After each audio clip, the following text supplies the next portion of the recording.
जय हिंद। आप देख रहे हैं आपका अपना YouTube channel Indian institute of mathematics में आपका स्वागत है। मैं हूं अरविंद कुमार। आज जो है हम नया चैप्टर शुरू करने जा रहे हैं। नया चैप्टर का नाम है एवरेज। एवरेज का हिंदी हुआ औसत।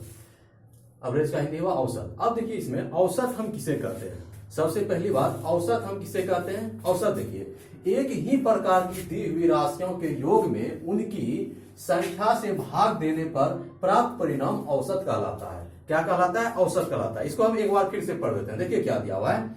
एक ही प्रकार की दी हुई राशियों के योग में उनकी संख्या से भाग देने पर प्राप्त परिणाम औसत कहलाता है। औसत देखिए, औसत में बहुत सारा एग्जांपल देंगे, बहुत सारा सवाल हम बताएंगे। देखिए औसत बराबर फॉर्मूला जो होता है क्या होता है? कुल संख्याओं का योग बटे कुल संख्या। कुल संख्याओं का योग बटे कुल संख्या, ये औसत बराबर होता है। अगर इसी में रहेगा औसत चाल निकालिए, सवाल में दिया रहेगा तो औसत चाल बराबर होता है कुल तय की गई दूरी बटे दूरी तय करने में लगा समय। औसत चाल बराबर क्या होता है? कुल तय की गई दूरी बटे दूरी तय करने में लगा समय। इसी तरह अगर पूछ दिया औसत वेग, देखिए औसत वेग अगर पूछ दिया, औसत वेग बराबर हो जाएगा प्रारंभिक वेग प्लस अंतिम वेग बटे 2। औसत वेग बराबर क्या हो जाएगा? प्रारंभिक वेग प्लस अंतिम वेग बटे 2 हो जाएगा। अगर लगातार सम या विषम संख्या का औसत पूछेगा तो उच्च सीमा प्लस निम्न सीमा बाय 2। इसमें हम बहुत सारा एग्जांपल भी देंगे। अब जो है हम एक एक एग्जांपल भी देंगे, उसका थ्योरी देंगे और उसका एग्जांपल देंगे। अब हम अगला सवाल देने जा रहे हैं।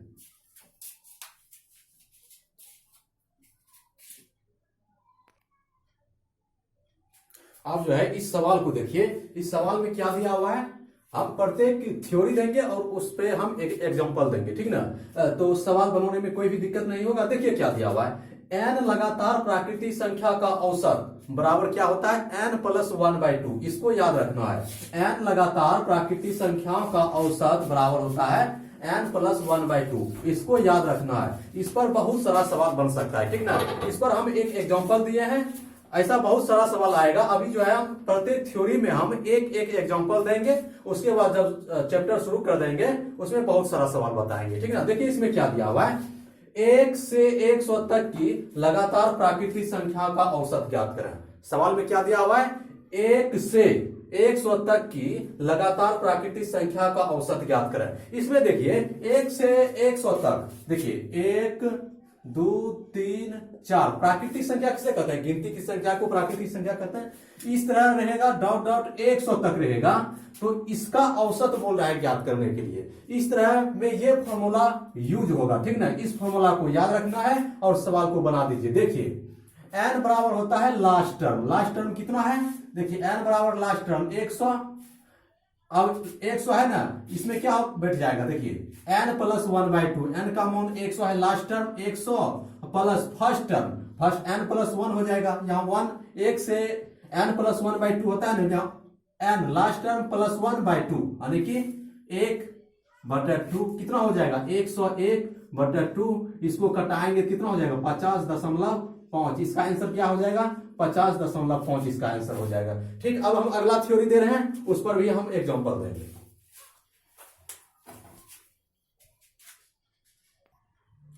आप देखिए इस सवाल में, देखिए इस थ्योरी को पढ़िए। क्या दिया हुआ है? पहले थ्योरी को पढ़िए।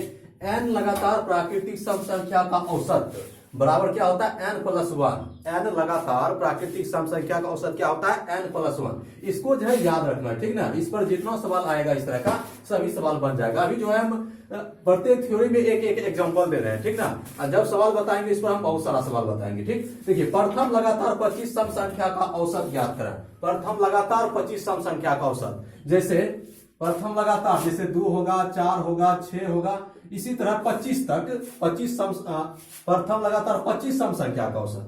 अब देखिए इस पर जो फॉर्मूला है क्या है? n plus 1। n बराबर होता है लास्ट टर्म, लास्ट क्या है? 25 है ना, 25 ये हो गया। 25 प्लस 1 क्या? 25 प्लस 1 क्या हो जाएगा? 26 इसका आंसर हो जाएगा। देखिए कितना शॉर्ट तरीका है, एक लाइन में इसका आंसर आएगा। इसको सिर्फ याद रखना है। n लगातार प्राकृतिक संख्या का औसत क्या होता है? n plus 1। इसको याद रखना है। इस पर इस तरह सवाल ये बन जाएगा, ठीक। अब हम अगला सवाल दे रहे हैं, अब उसको बनाते हैं।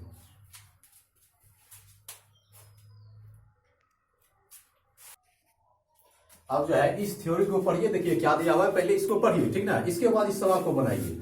देखिए n लगातार प्राकृतिक विषम संख्या का औसत बराबर n हो जाता है, यानी कि लगातार जब दिया रहेगा वही उसका आंसर हो जाएगा। देखिए इस पर जो हम एग्जांपल दे दिए हैं, इसमें समझने में कोई भी दिक्कत नहीं होगा। देखिए प्रथम 60 विषम संख्या का औसत ज्ञात करें, जैसे लगातार यानी कि प्रथम 60 विषम संख्या का औसत ज्ञात करें तो क्या हो जाएगा, देखिए 1 3 5 7, इसी तरह 60 विषम संख्या निकालना है तो इसका जो है डायरेक्ट फॉर्मूला से निकालेंगे तो डायरेक्ट n हो जाएगा। इसको याद रखना है, इस तरह का जितने भी सवाल होगा सभी बन जाएगा, यानी कि n लगातार विषम संख्या का औसत क्या हो जाएगा n, प्रथम 60 विषम संख्या का औसत 20 हो जाएगा 60, इसका हो जाएगा क्या हो जाएगा 60।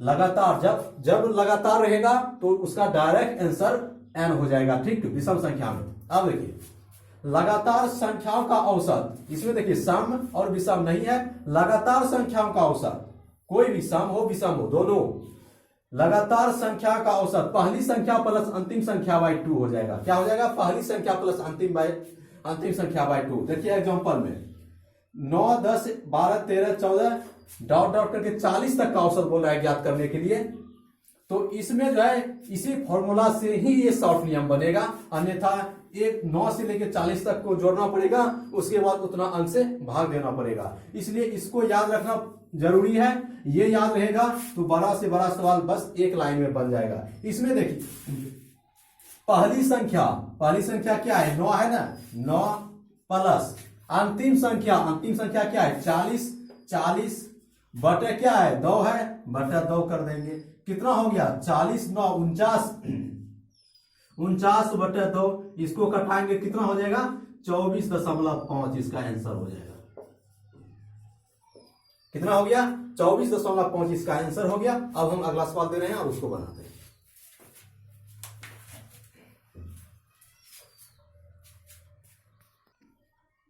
अब देखिए इस थ्योरी में बहुत ही अच्छा सवाल दिया हुआ है, पहले इस थ्योरी को पढ़िए, ठीक ना, इसको पढ़िए और इसको याद रखना जरूरी है, ठीक ना। प्रथम n प्राकृतिक संख्या के वर्गों का औसत बराबर क्या होता है n plus 1 into 2n plus 1/6। क्या होता है n plus 1 into 2n plus 1/6, इसको याद रखना जरूरी है।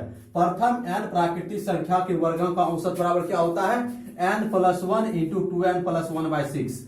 इस पर हम एक एग्जाम्पल दे दिए हैं, जब सवाल हम बताएंगे बहुत सारा सवाल बताएंगे, अभी थ्योरी दे रहे हैं, एक थ्योरी पे एक सवाल दे रहे हैं, ठीक ना। देखिए इसमें क्या दिया हुआ है, प्रथम 20 प्राकृतिक संख्या के वर्गों का औसत बोल रहा है ज्ञात करने के लिए, क्या हो जाएगा जैसे 1 का स्क्वायर 2 का स्क्वायर 3 का स्क्वायर, इसी तरह प्रथम 20 प्राकृतिक संख्या का औसत, ठीक। इस पे जो है शॉर्ट नियम जो बनेगा इसी पर बनेगा, बाकी किसी पर नहीं बनेगा। n plus 1 into 2n plus 1/6 इस पर बैठाइए, n बराबर होता है अंतिम टर्म क्या है, इस पे बैठा दीजिए, इसका एवरेज जो निकलेगा क्या होता है n plus 1 into 2n plus 1/6, इस पर बैठाइए, n बराबर होता है अंतिम टर्म क्या 20 हो गया, 20 प्लस 1 इंटू 2n है तो 2 गुना 20 प्लस 1/6 बराबर क्या हो गया 20 जोड़ 1 21 हो गया, गुना 20 गुना 2 करेंगे 40 प्लस 1 41/6 हो गया, कटाइए 7 या 21 3 गुना 6 हो गया।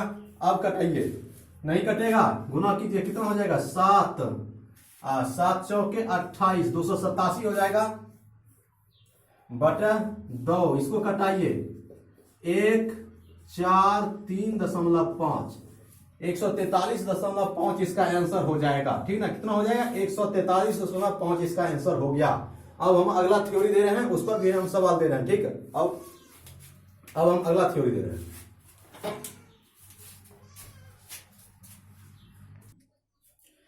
इस सवाल में देखिए क्या दिया हुआ है, इस थ्योरी को पढ़िए, बहुत ही अच्छा सवाल है। प्रथम n प्राकृतिक संख्याओं के घनों का औसत बराबर n इंटू n प्लस 1 का होल स्क्वायर बाय 4।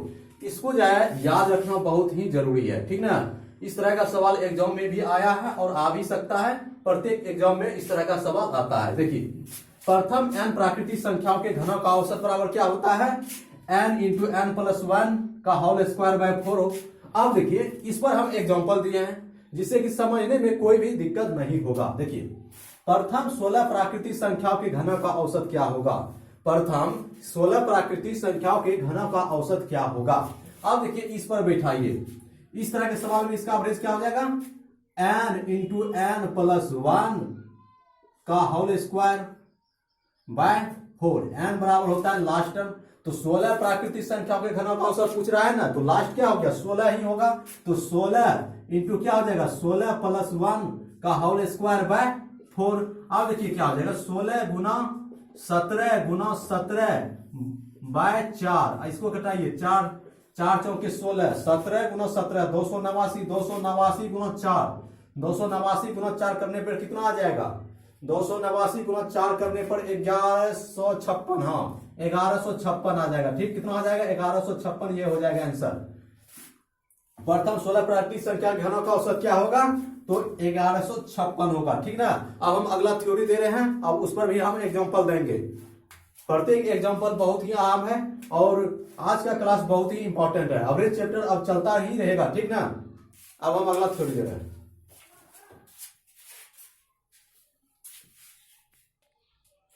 देखिए इस फॉर्मूला पर भी हम एग्जांपल दिए। इस थ्योरी को देखिए, पहले इस थ्योरी को पढ़िए। क्या दिया? राशियों का कुल योग बराबर होता है औसत गुना राशियों की संख्या। राशियों की कुल योग बराबर, इस पर हम एग्जांपल भी दिए हैं जिससे समझने में कोई भी दिक्कत नहीं होगा। पहले इस थ्योरी को पढ़ लीजिए। राशियों का कुल योग बराबर होता है औसत गुना राशियों की संख्या। और राशियों की संख्या बराबर क्या हो जाता है? राशियों का कुल योग बटा औसत। राशियों की संख्या बराबर क्या होता है?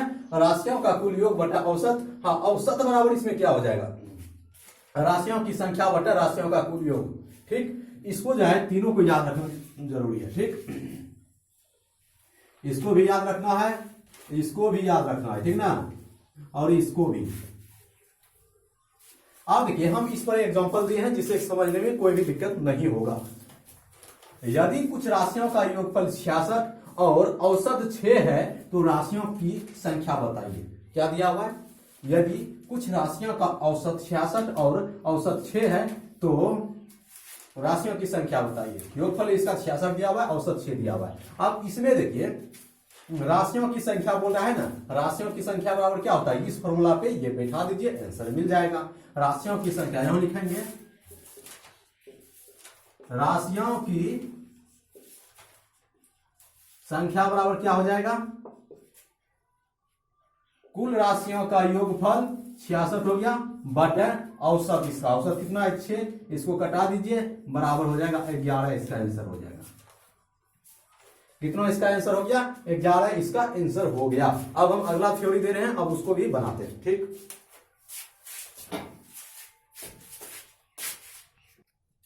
देखिए इस थ्योरी को पढ़िए, बहुत ही अच्छा सवाल है ये भी।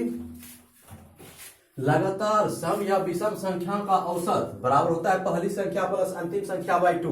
लगातार सम या विषम संख्या का औसत बराबर क्या होता है? पहली संख्या प्लस अंतिम संख्या बाई 2।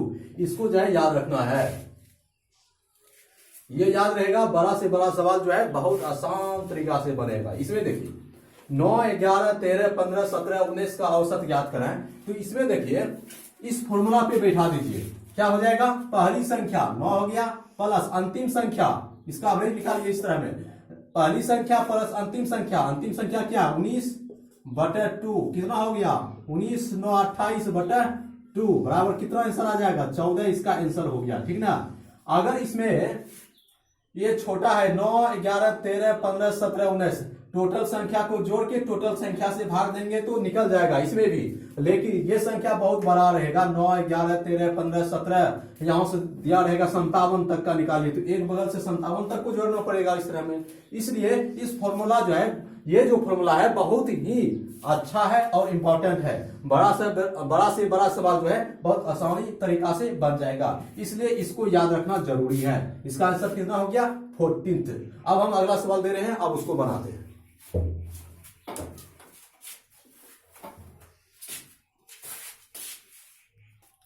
अब जो है इस थ्योरी के ऊपर ये बहुत ही अच्छा थ्योरी है ये। देखिए किसी संख्या के प्रथम n गुणज का औसत बराबर होता है संख्या इंटू n प्लस 1/2। किसी संख्या के प्रथम n गुणज का औसत बोलेगा निकालने के लिए, तो ये फॉर्मूला बहुत ही अच्छा रहेगा। ठीक ना, इसको याद रखना जरूरी है। इस पे बड़े से बड़े सवाल बहुत ही आसान तरीका से बन सकता है। देखिए एग्जांपल, 9 के प्रथम 20 गुणज का औसत बताइए। इसी तरह बोलेगा 9 के प्रथम 80 गुणज का औसत बताइए, 9 के प्रथम 1000 गुना का औसत बताइए, तो ये फॉर्मूला काम करेगा, ठीक ना। नहीं तो 9 को 1000 बार गुना करना पड़ेगा, उसके बाद उसको जोड़ना पड़ेगा, उतना संख्या से भाग देना पड़ेगा। ये बहुत ही लंबा प्रोसेस होगा जो दिन भर लग जाएगा। इसलिए इस फॉर्मूला को याद रखना है और इस तरह सवाल को बनाइए। अब देखिए बहुत ही आसान तरीका से ये सवाल बनेगा। किसी संख्या के प्रथम 9 गुणज का औसत बराबर क्या होता है, संख्या इंटू n प्लस 1/2। अब यहां देखिए 9 के प्रथम 20 गुणज का औसत बताइए। तो इसमें देखिए संख्या क्या है, 9 है, 9 के प्रथम 9 हो गया, इसका अवरेज निकालिए। संख्या क्या है 9 इंटू n, n बराबर होता है कितना गुना, लास्ट टर्म 9 के प्रथम 20 गुणज, तो यहां हो गया 20, यहाँ 25 बोलता है यहां होता 25, यहाँ 50 बोलता है यहाँ होता 50, प्लस 1 है तो प्लस 1 कर दिए, बटे 2 है तो बटे 2 कर दिए। आप देखिए कितना हो गया, 9 गुना 20 1 21 हो गया, बटे 2 बराबर कितना हो गया 189 बटे 2। इसको कटाएंगे कितना आ जाएगा 94.5, इसका आंसर हो गया। ये बहुत ही आसान तरीका से निकल गया। इसी तरह इसमें पूछ देता 9 के प्रथम 5000 गुणज का औसत बताइए, तो यहां हो जाएगा 9 इंटू 5000 प्लस 1 बटे 2, इसको हल कर दीजिएगा, आंसर मिल जाएगा। इसी तरह पूछ देगा यहाँ 50 के प्रथम 50 गुणज का औसत बताइए, तो ये फॉर्मूला काम करेगा, ठीक ना। इस फॉर्मूला ये बहुत ही अच्छा फॉर्मूला है, इसको याद रखना है। बड़े से बड़े सवाल बहुत ही आसान तरीका से बनेगा। अब हम अगला थ्योरी दे रहे हैं, अब उसको बनाते हैं।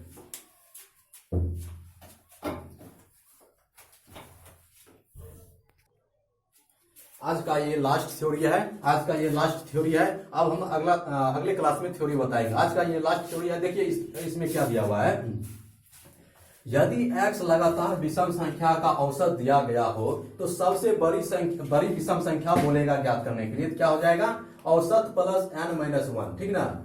यदि x लगातार सम संख्या का औसत दिया गया हो तो सबसे छोटी सम संख्या बोलेगा ज्ञात करने के लिए क्या हो जाएगा औसत माइनस इंटू n-1 हो जाएगा। इस पर हम एग्जांपल दे दिए हैं जिससे समझने में दिक्कत नहीं होगा। यदि 8 लगातार सम संख्या का औसत 93 हो तो सबसे छोटी सम संख्या ज्ञात करें। यदि 8 लगातार सम संख्या का औसत 93 हो तो सबसे छोटी सम संख्या ज्ञात करें। यह दिया हुआ है। अब देखिए छोटी संख्या पहले ज्ञात करते हैं। छोटी संख्या बराबर क्या हो जाएगा, छोटी संख्या पहले बोल रहा है ज्ञात करने के लिए, क्या हो जाएगा 93, ठीक, माइनस x का मान कितना है 8 लगातार 8 में बोल रहा है तो 8 माइनस 1 कर देंगे, कितना हो जाएगा 93 माइनस 8 में 1 गया यानी कि यहां 7 घट जाएगा इसमें, तो कितना हो जाएगा 86 हो जाएगा। सबसे छोटी संख्या कितना हो जाएगा 86।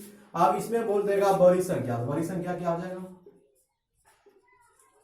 इस जगह सिर्फ प्लस कर देना है, इस जगह प्लस 93 प्लस कितना हो जाएगा 8 माइनस 1, तो कितना हो जाएगा बराबर 93 प्लस 7 बराबर हो जाएगा 100। इसको याद रखना है, इसको याद रखना है और इसको याद रखना है और सभी सवाल इस तरह बन जाएगा, ठीक ना। कितना आंसर आ गया 100। इस तरह का सवाल जो है इस तरह नियम से बनेगा। इस पर और नियम है बहुत सारा, दूसरा नियम हम अगले क्लास में बताएंगे। आज का क्लास हम यहीं तक डाल लेते हैं। तब तक के लिए जय हिंद जय भारत। अब मिलते हैं अगले क्लास में।